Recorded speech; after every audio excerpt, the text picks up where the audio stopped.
Om Vakratunda Mahakaya Surya Samaprabha Nirvignam Kurume Deva Sarvakaryeshu Sarvada Saraswati Namastubhyam Varade Kamarupini Vidyarambham Karishyami Siddhir Bhavatu Me Sada Gurur Brahma Gurur Vishnu Gurur Devo Maheshwaraha Guru Sakshat Param Brahma Tasmai Shri Gurave Namaha Om Sahana Bhavatu Sahano Bhunaktu Sahaviryam Karavavahai Tejasvinavadhitamastu ma vidvishavahai Om Shanti Shanti Shanti Om Shri Paramatmane Namaha Om Shri Paramatmane Namaha. Atha Panchamodhyayaha Atha Panchamodyāyaha. Shri Bhagavanuvacha Shri Bhagavanuvacha. up to the shloka number 26. We've seen about the Jnani. Now, so next shloka onwards, the Dhyanam starts. The sixth chapter, the next chapter going to be Dhyana Yoga, Atma Sanyama Yoga, otherwise it is called. So that is a sadhanam. So that is, as an introduction to that is given.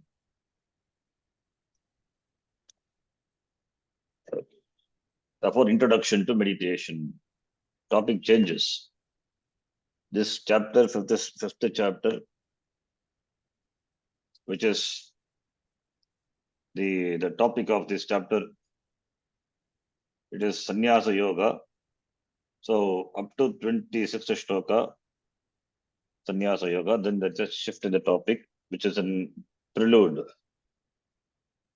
to the next chapter, Atma Sanyama Yoga, otherwise called Dhyana Yoga. Therefore, introduction to meditation. We'll read that and then we'll read the shloka.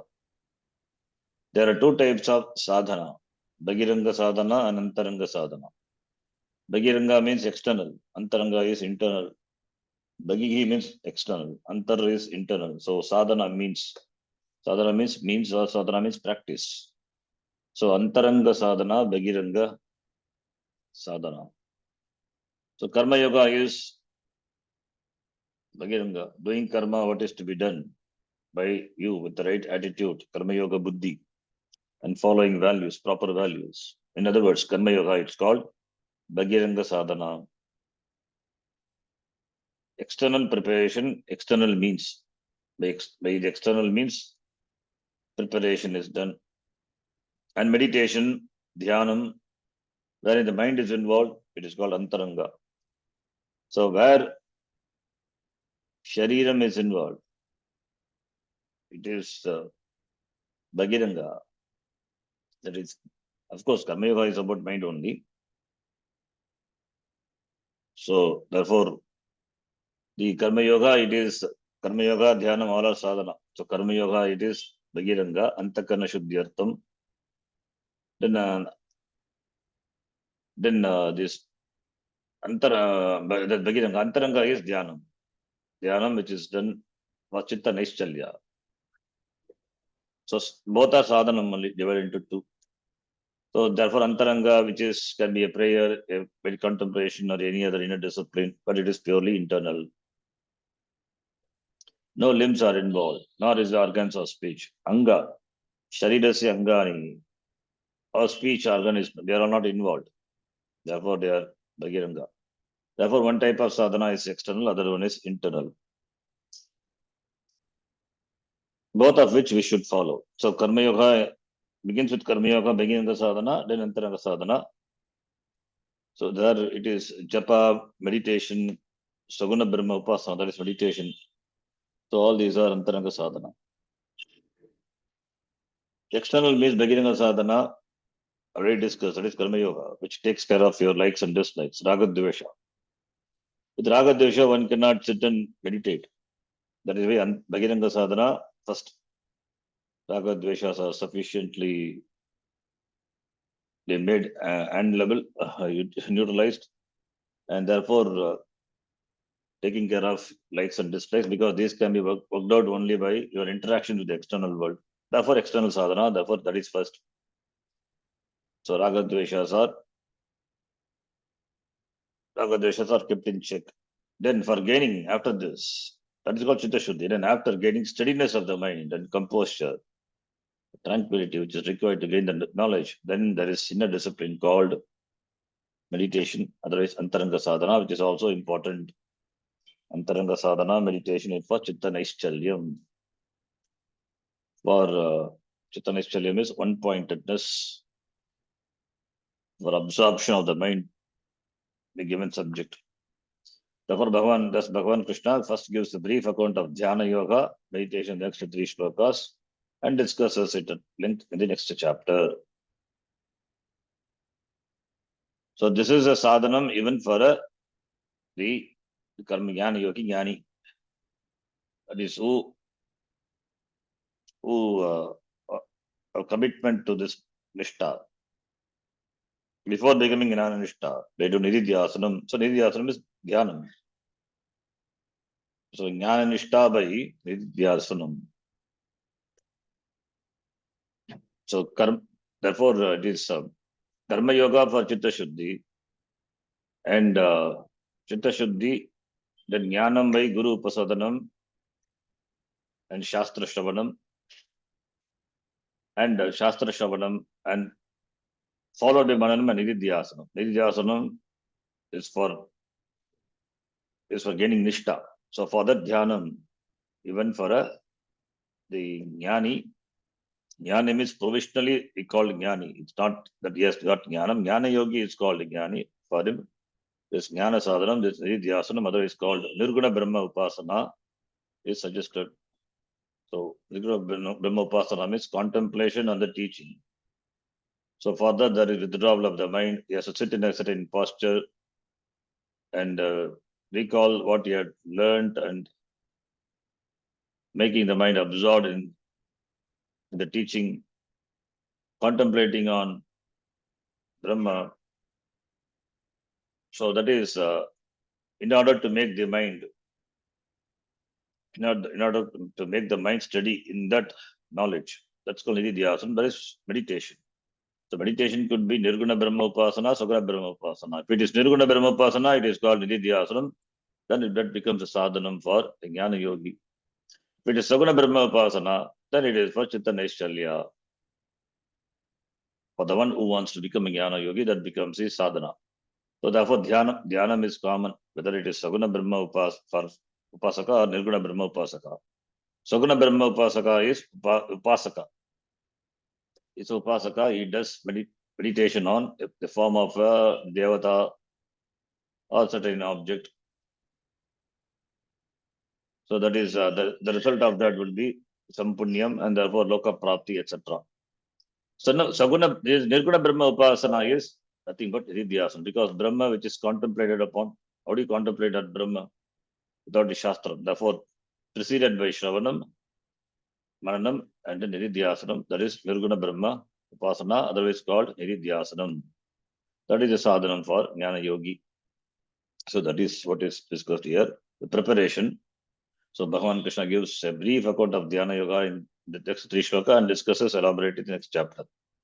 The next chapter, whole chapter deals with Dhyana Yoga, otherwise called Atma Samyama Yoga. So let us read the shloka number 27. Sparshan krutva bhagir chakshuschaivantare brubho. Sparshan krutva bahirbhagyan chakshuschaivantare bhuvoh. Pranapano samo krutva nasabhyantaracharino. Pranapano samo krutva nasabhyantaracharino. So, Sparshan Krutva Bahir Bhagyan. This is a famous line which Swamiji quotes. Swamiji mentioned before Dhyana, the meditation session. Sparshan Bahir Bhagyan Sparshan Krutva. Bhagyan Sparshan Bhagi Krutva. Keeping the external objects external. Don't allow it to enter the mind. So, therefore, in the beginning, external objects are kept external. Okay, next shloka also is read. Okay, let us read the next shloka also. Because this together it is given. Yatendriyamano buddhir bodhir parayanaha. यथेन्द्रियमनो बुद्धिः बहिर्मोक्षपरायणः Yatendriya mano buddhihi munir moksha parayana, not bagir. Munir moksha parayanaha. Where is bagir? Vigathe cha bhayak krodho yas sada mukta eva saha. विगते च भयक्रोधः यः सदा मुक्त एव सः So sparshan krutva bahir bhagyan. Bhagihi bhagyan sparshan bhagihi krutva. Keeping the external objects external. Not allowing them during meditation. And chakshuhu cha chevantare bhruvoho. Keeping the eyes, gazing the eyes between the eyebrows. It's not literally looking in between the eyebrows. We'll see what it is. It means the eyes are half closed. That is the meaning. Chakshuhu cha antare bhruvoho madhye. Between the eyebrows, the eyes are fixed. It means the eyes are half closed. That's the meaning. Pranapana samakrutva. Keeping the pranapana same. Samaha krutva. By pranayama. Equal. Samakrutva. Equalizing. Nasabhyantaracharino. That is prana which moves inside and outside, making that pranapana sama, equalizing that. Yatendriya mano buddhihi, referring to the person who has got yata, mastery over indriya manaha buddhihi, who is that munihi, is a moksha parayanaha, he has commitment to the moksha. What happens to him? Vigatteja bhaya krodaha, being free from icha, desire, bhaya, fear, and krodha, anger. He always muktaha evasaha, is always muktaha, is always free. So therefore, the contemplative person, the Dididhyasana, Upasaka, always free. Meditating on Brahma, he gains moksha. Yasada mukta evasaha. Mukti is not far away for that person who is committed to dhyanam. Therefore, he is a muktaha iti. The shloka says. So let us see. Shutting the eyes, shutting the external objects, shutting out the external objects. That is, keeping the external objects external. Bhagyan sparshan bhagi krutva. Keeping the eyes between the eyebrows. That is, eyes are half closed. Keeping the movement of the exhalation and inhalation in the nostrils equal. Nasavyantaracharino, making the movement rhythmic, equaling. Then, this Munihi, the contemplative person, Vigatecha Bhayakrodha, being free from Icha, Kama, Krodha. So, being free, who has mastered his sense organs of action, senses, and mind, Mayarpita Manobuddhihi. Sorry, Yatendriya Manobuddhihi, not Mayarpita. Yatendriya Manobuddhihi, who has mastered his organs of action, organs of perception, mind, and intellect, for whom moksha is a parayana, ultimate in moksha parayanaha, who is free from icha, kama, krodha, vigatesha, bhayakrodha, the person is muktaha eva sada, is always free. That is, freedom is not far away for that person who is committed to the Vidyasanam. Here, Bhagavan Krishna gives small tips that could be of some help in the preparation for meditation. We have already seen that anything that comes in contact with the sense organ is called sparsha, the word. Not only here, many places we have seen. Matra sparsha sukaunteya, shitosha sukha dukkadaha. There also sparsha, the word came. Sparsha. Similarly, yegi sansparsha bhoghaha. That also we saw in this chapter only. Dukkha yonagi evate. Adyantavanta kaunteya. Ateshu ramate buddha. 22nd shloka. Sparsha, the word came. So anything which comes into contact with the sense organ is called sparsha. It means sense object. Sparsha means sense object. Sense objects are kept external. Because they are external, bhagya to whom? Bhagya to the body, to the shariram. Therefore, they are bhagya sparshaha. They are called external sense objects. The sense organs are exposed to the sense objects, meaning the world.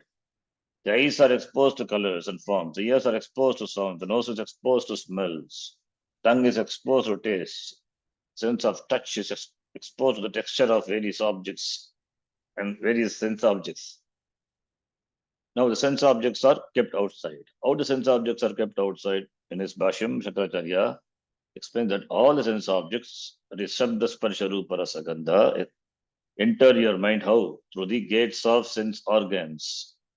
Through the Shrotra, Toka, Chakshu, Grana, Rasa, then Rasa, Rasanendriya. So in meditation, what happens is what you are supposed to do is all of the external objects are to be kept outside, meaning you leave them alone for the time being. Suspend the interaction between the sense organs and sense objects. So let the sense objects be external. Let not the sense organs roam around. You simply stop thinking about them. That is what Bhagavad Gita. You turn your mind to something else.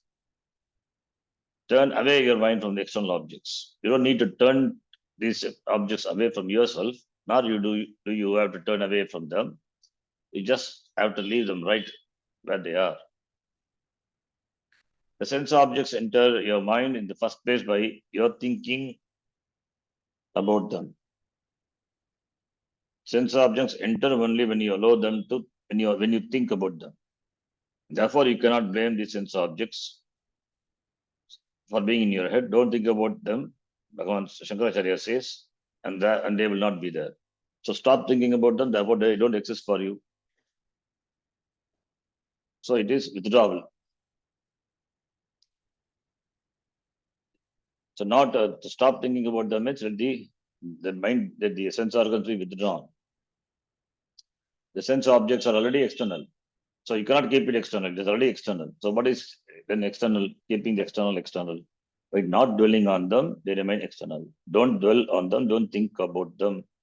That is what Sparshan, Bhagir Sparshan, this Bhagir Sparshan, Bhagiki Krutva. Sparshan, Bhagyan, Bhagiki Krutva. This is how the sense objects are kept outside. Sense objects are kept outside by not thinking about them, not paying attention to them. What is important on that is dhyanam, that on that dhyaya vishaya, dhyana vastu, the object of meditation.